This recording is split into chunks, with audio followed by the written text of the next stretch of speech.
بسم اللہ الرحمن الرحیم۔ السلام علیکم۔ آپ کا دوست عاصم خان۔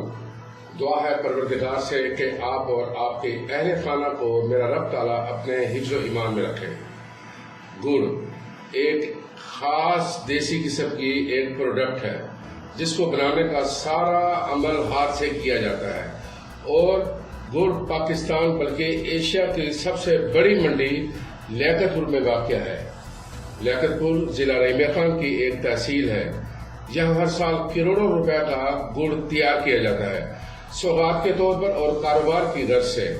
پاکستان کے کونے کونے اور ملک سے باہر بھی بھیجا جاتا ہے۔ لیاقت پور ایک چھوٹا سا قصبہ ہوا کرتا تھا، مگر آج ایک تحصیل لیول کا شہر اور ضلع بننے کے لیے پر توڑ رہا ہے۔ یہاں پہلی بار 1883 میں ریلوے لائن کی منظوری دی گئی اور کام شروع ہوا، اور 1899 میں سنگل لائن بچھا دی گئی۔ بعد میں یہ 2 لائنوں کا لنک بن گیا۔ پہلے یہ قصبہ چودھری کے نام سے مشہور تھا، اور 1956 میں پاکستان کے پہلے وزیر اعظم لیاقت علی خان کے اعزاز میں اس شہر کا نام لیاقت پور رکھ دیا گیا۔ لیاقت پور میں گڑ صرف منڈی تک محدود نہیں ہے۔ لیاقت پور کے اطراف کے جتنے بھی علاقے ہیں، گاؤں دیہات، جگہ جگہ بیلنے دکھائی دیں گے۔ اندازہ ہے ہر سال تقریباً 3 سے زیادہ یعنی شوگر فیکٹریوں کے برابر گنا ان بیلنے سے گزرتا ہے۔ اب ناظرین، ہم آپ کو بتاتے ہیں کہ گڑ بنتا کیسے ہے۔ آگے بڑھنے سے پہلے آپ میرے اس چینل کو سبسکرائب کر لیں، لائک کریں، اور کمنٹ سیکشن میں آپ کمنٹس کریں تاکہ ہم اپنی آگے آنے والی ویڈیو کو مزید بہتر کر سکیں۔ پہلے تو یہ بتاتے چلے کہ یہ گڑ پروڈکٹ صدیوں سے بنتی اور اسے لوگ استعمال کرتے چلے آ رہے ہیں۔ مغل بادشاہ کے دسترخوان میں گڑ کی موجودگی یقینی بنائی جاتی تھی۔ مغل بادشاہ کے دسترخوان میں اگر گڑ موجود نہ ہوتا تو وہ ناراض ہو جاتے۔ ناظرین، گنا جب تیار ہوتا ہے تب تک کسان اسے بے تحاشا پانی اور کھاد سے اسے سیراب کرتا ہے۔ بہت زیادہ محنت کے بعد جب گنا اس قابل ہوتا ہے تب کسان ایک بیلنا تیار کرتا ہے۔ پہلے یہ بیلنا بیل سے چلایا کرتے تھے، مگر اب وقت جدید کی وجہ سے بجلی اور مشینوں کے ساتھ چلایا جاتا ہے۔ پہلے اس گنے کو اس بیلنے سے گزارا جاتا ہے۔ اس کے نتیجے میں جو اس کا رس نکلتا ہے اس کو چھان کر ایک بہت بڑے کڑاہ میں ڈالا جاتا ہے۔ ناظرین، آپ نے گنے کا جوس تو پیا ہوگا، مگر یہ جوس خالص دیسی گنے کا ہوتا ہے۔ یہ زیادہ میٹھا رس والا ہوتا ہے۔ پھر اس کڑاہ کے نیچے آگ دی جاتی ہے اور اس رس کو پکایا جاتا ہے، اور جب یہ رس سرخی مائل ہو جاتا ہے یعنی خاصا گاڑھا ہو جاتا ہے تو اس کو ایک تھال ٹائپ برتن میں ڈال دیا جاتا ہے۔ اس کو ہلا کر ٹھنڈا کیا جاتا ہے، اور جب یہ نیم گرم ہو جانے پر اسے گڑ کی شکل کے مطابق اس کو ہاتھ سے پیڑا بنایا جاتا ہے، اور اس کو ایک علیحدہ صاف برتن میں رکھا جاتا ہے۔ اسے وہاں کے لوگ سادہ گڑ کہتے ہیں۔ اگر ڈرائی فروٹ گڑ بنانا ہو تو پیڑا بنانے سے پہلے اس میں کاجو، بادام، گری، دیسی گھی ڈال کر مکس کیا جاتا ہے، اور اسے پیڑے کی شکل میں بنا کر رکھا جاتا ہے، تو اسے لوگ ڈرائی فروٹ گڑ کا نام کہتے ہیں۔ تب اس کی لذت عام اور سادہ گڑ سے علیحدہ محسوس ہوتی ہے، اور خاص کر ڈرائی فروٹ گڑ کو لوگ سوغات کے طور پر اپنے دوستوں اور رشتہ داروں کو گفٹ بھیجتے ہیں۔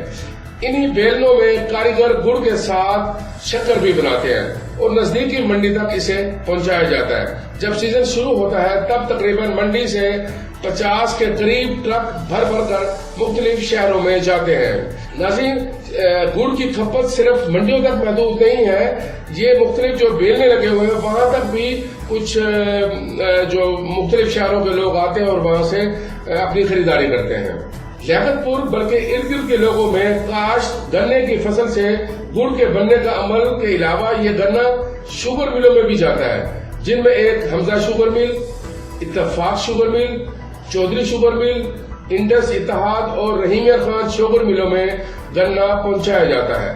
ناظرین، جو پروڈکٹ بے تحاشا اور زیادہ مارکیٹ ڈیمانڈ والی ہو تو ہر اس پروڈکٹس کے 2 نمبر بھی بننا شروع ہو جاتے ہیں، اور ایسے واقعات بدقسمتی سے رونما ہوتے ہیں، جیسے کہ آپ دودھ پیتے ہیں روزانہ کی بنیاد پر، اور یہ بھی سن رکھا ہوگا کہ کیمیکل والا دودھ بھی مارکیٹ میں پھیلایا جاتا ہے۔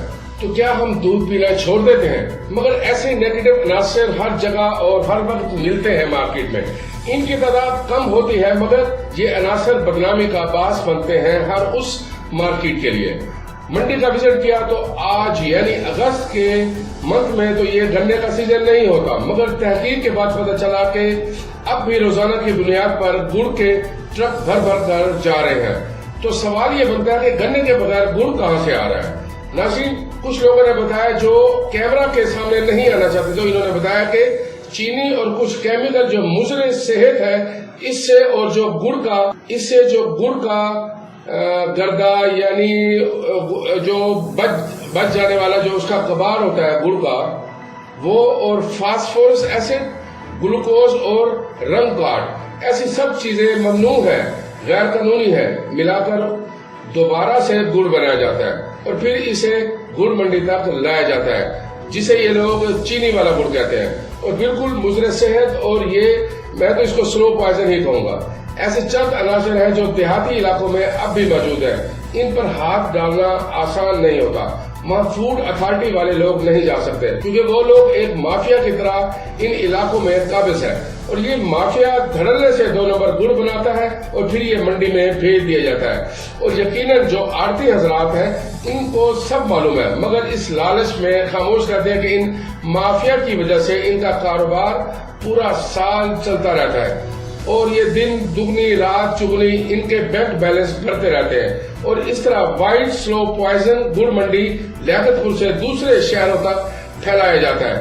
وہاں اگر آپ جائیں تو یہ دھڑلے سے کہہ کر بیچا جاتا ہے کہ یہ گڑ چینی والا یعنی زہریلا اس ریٹ پر، اور یہ گڑ جو خالص ہے وہ تھوڑا سا زیادہ ریٹ پر بیچا جاتا ہے. اس طرح ہی گڑ منڈی میں بولی لگتی ہے. شرم کی بات ہے جہاں ان مافیا کے لیے جو چینی والا گڑ بناتے ہیں اور ان کے لیے بھی جو گڑ منڈی کے بیوپاری ہیں، ذرا صبر کر لیں، آخر گنے کے سیزن آ ہی جائے گا. اس سیزن میں گڑ بنانے والے بھی اور بیچنے والے بھی اپنا کاروبار کر سکتے ہیں جو مکمل طور پر حلال اور قانونی ہے. ناظرین، نیچے سے اوپر تک چور ہی چور بھرے پڑے ہیں. پھر ہم لوگ اپنے منتخب نمائندوں کو کہتے ہیں اور گالیاں دیتے ہیں کہ وہ چور ہیں. نہیں، ہم بھی چور ہیں. جب ہم نیچے لیول میں ٹھیک ہو جائیں گے، اوپر والا لیول خود بخود ٹھیک ہو جائے گا. دیکھیں، ہماری اسمبلی میں ابھی حال ہی میں ایک بل پیش ہوا ہے جو یعنی یہ جو نمائندے ہوتے ہیں، جو ایم این ایم پی ہوتے ہیں، یہ ان کے لیے خاص طور پر بل ہے، بالخصوص ان کے لیے ہے. جو کوئی 50 کروڑ سے کم گھپلا اگر کوئی بھی ایم این ایم پی اے یا کوئی بھی سرکاری افسر کرتا ہے تو اس کو کرپشن شمار نہیں ہوگا، یعنی کوئی بھی کیس اس پر نہیں ہوگا.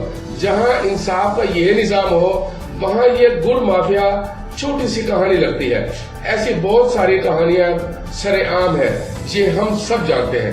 ناظرین، ہم نے آپ کو گڑ کے پیداوار کے متعلق مثبت اور منفی دونوں طریقوں سے کھل کر بتایا. اس کا یہ مطلب نہیں کہ آپ گڑ جیسے پروڈکٹ سے آپ دور ہو جائیں. اس کا مطلب یہ نہیں کہ آپ اس میٹھی سوغات سے دور ہو جائیں. سمجھانے کا اور دکھانے کا مطلب ہے کہ آپ نے اب آئندہ خیال کرنا ہے، آپ کو پتا ہو کہ آپ کون سا گڑ کھا رہے ہیں.